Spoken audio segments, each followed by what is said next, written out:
Hello, welcome to as told by Sinjini. Hope all of you are doing well. চলে এসেছি আরও একটা mini vlog নিয়ে। ঘুম থেকে উঠে এই দুটো বেডরুম সেট করে নিলাম। আর আজকে সকাল 9টার সময়ও বাইরে প্রচণ্ড কুয়াশা ছিল, অনেক লেটে রোদ উঠেছে। যাই হোক, তারপরে শফিকের অফিস স্ন্যাক্স প্রিপেয়ার করে নিলাম। আজকে ওকে দিয়েছি সুইট কর্ন চাট। ও অফিসের জন্য বেরিয়ে গেলে আমি ঝটপট স্নান সেরে পুজো দিয়ে নিলাম। আজকে যেহেতু বৃহস্পতিবার, তাই ঠাকুরের জায়গা ভালো করে পরিষ্কার করেছি। গোপুসোনাদের আর শিব ঠাকুরকে তো আমি রোজই স্নান করাই।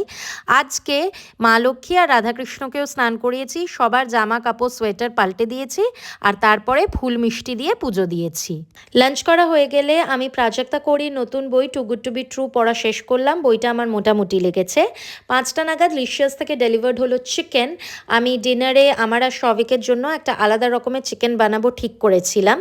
চিকেনটাকে আমি টক দই, নুন, আদা রসুন বাটা, সর্ষের তেল আর যে সমস্ত বেসিক স্পাইসেস আমাদের রান্নাঘরে থাকে, যেরকম কাশ্মীরি লঙ্কার গুঁড়ো, ধনে গুঁড়ো, জিরে গুঁড়ো দিয়ে ম্যারিনেট করে আধা ঘন্টা রেখে দিয়েছিলাম। And I also chopped onions, টমেটোজ and green Chillies.